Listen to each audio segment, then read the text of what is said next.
Good afternoon. Today is Monday, April the 13th, 2020, and I'd like to provide a summary translation for the English language audience of the briefing held just now at the Center for COVID Situation Administration, or CCSA. First of all, while we remain strong and cautious in the fight against COVID, we'd like to remind you, of course, of what makes us all happy. Of course, today is Songkran, so happy Songkran, happy Thai New Year. This festival is celebrated in the neighboring countries of Thailand as well. So we'd like to offer the happy greetings to our neighbors as well. For our friends in the Lao PDR, Sabai Pi Mai, in the Kingdom of Cambodia, So Sadai Chanam Thamay, and to our friends in Myanmar, of course, happy Ting Chan. The spokesperson started with the message this morning from His Excellency the Prime Minister, and I'd like to capture this. This message conveys the message of His Majesty the King, and I'd like to humbly capture this for the audience. His Majesty the King graciously praised the joint efforts and cooperation of all public and private sector, as well as the general public in the fight against the spread of COVID. His Majesty the King also gave moral support to everyone and expressed readiness if there is anything that their Majesties the King and Queen could do to provide assistance to the people. As mentioned in the previous days, of course, this year's Songkran festival has been cancelled. The government encourages everyone to follow the government's guidelines strictly and refrain from activities that could put yourselves and your significant others in danger, such as group activities, gathering at home and temples, and of course, water splashing. Here we have on screen for you a slide on the do's and don'ts produced by the Public Relations Department in English. Please take note of this. And of course, as preventative measures, Bangkok and provinces have already banned the sales of alcoholic beverages. And we encourage the public to refrain from traveling to other provinces to prevent the spread of the virus. Yes, so that's the slide in English for you. Also, the Prime Minister paid a visit to one state quarantine location in Bangkok, which is the Elegant Hotel, Airport Hotel, wherein he thanked the hotel staff owners. He thanked the private sector for their contribution, as well as the officers and staff for their work, and for those in quarantine for their cooperation. He also inspected a local checkpoint organized by Udom Suk Metropolitan Police Station and offered moral support to the police officers. Aside from this morning, actually, the CCSA held a meeting with the 8 operation centers, the 8 clusters at 10 a.m. this morning, wherein the Prime Minister chaired the meeting. In the 8 clusters, he prioritized various issues important to solving the COVID situation, including the economic impacts, the impacts to the country's GDP, as well as assistance to all sectors. The security cluster, one of the 8 operation centers under the CCSA, also gave their report on the operations. The cluster about mass distribution, as well as the cluster on transportation, also reported to the Prime Minister. One operation center is on the foreign travel and ties abroad, which is, I'll just recap briefly. This operation center reported to the meeting this morning, firstly on the repatriation of Thais from abroad by air, wherein the Foreign Ministry is coordinating with the CCSA on a daily basis. The second is on the reopening of the online registration for land repatriation on the 15th of April, which will enable land repatriation through 21 land checkpoints.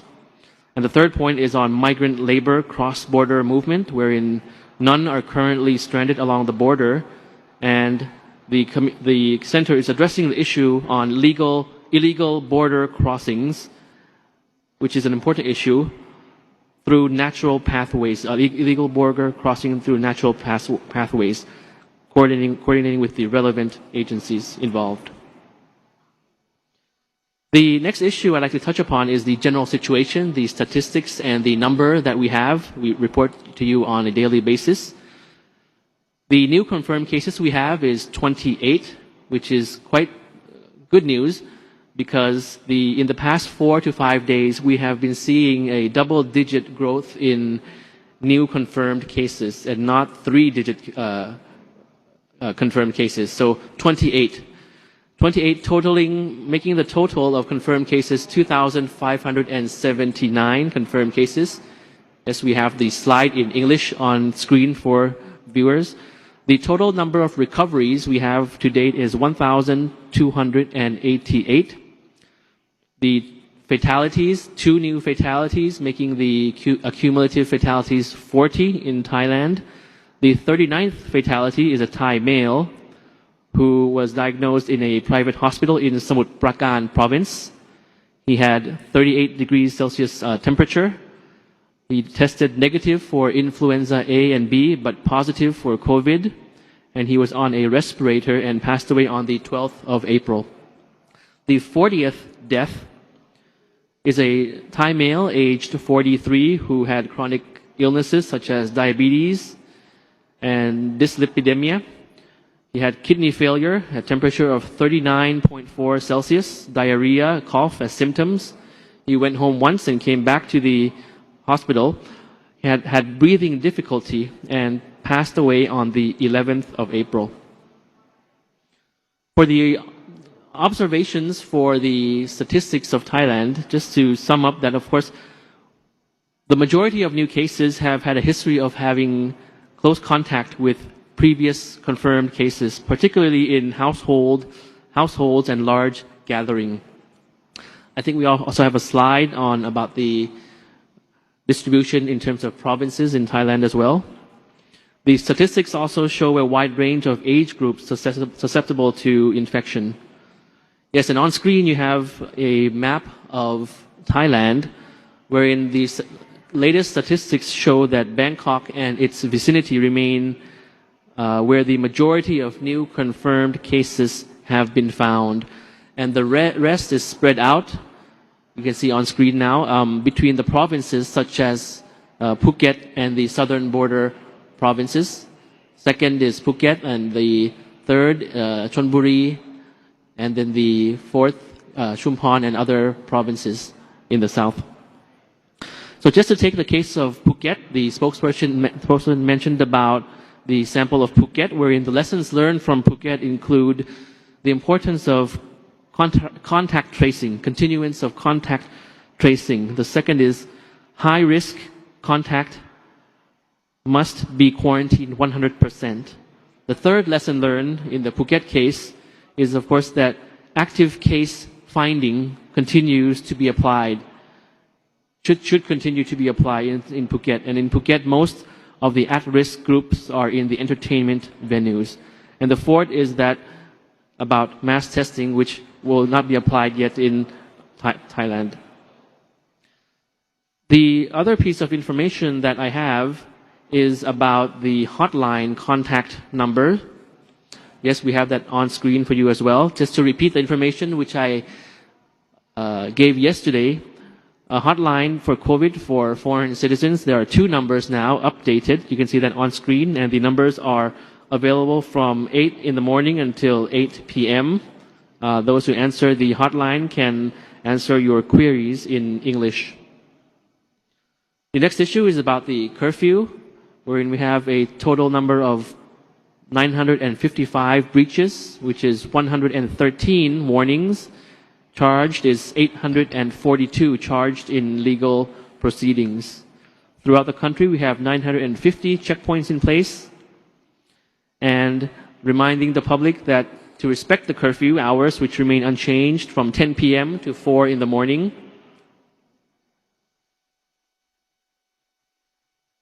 The additional point that I'd like to provide is on the Thai repatriation, wherein we have incoming flights tomorrow, the 14th of April, from Republic of Korea and Taipei, making the total number of returnees tomorrow repatriation tomorrow to be 160, and we will update to you on the other inbound repatriation in due course.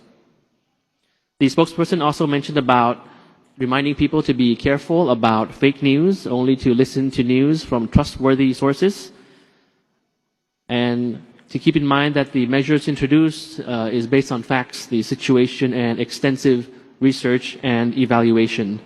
If some news sound unbelievable, please double check. Do not believe it right away, and do not share it on social media. The one piece of information I'd like to add is, which I mentioned yesterday, is the cooperation that Thailand continues to strengthen with the international community. I mentioned yesterday about the ministerial level meeting in the ASEAN framework, which discussed the providing assistance to ASEAN nationals in ASEAN member states in third countries, as well as the proposal of Thailand to establish the COVID fund, as well as the discussing on mitigating the socio-economic impact of COVID in the ASEAN region. That is the ministerial level meeting, leading to the leaders level meeting, which will take place tomorrow, April 14th, through video conference among the ASEAN leaders at the leaders level. So just to cap off with the general advice, we continue to remind that all age groups are susceptible to infection, and please take extra precaution with regards to your health, observing social distancing. We have again on screen the English language slide for you, the guidance on how to conduct yourselves during the Songkran festival, particularly during the Songkran festival, to reduce the spread of COVID, ban on water celebration, not returning to home towns, not pouring water, to pay respects to the elderly, and suspending all religious activities. And it's a good opportunity to greet your family members through video conference, through video call. So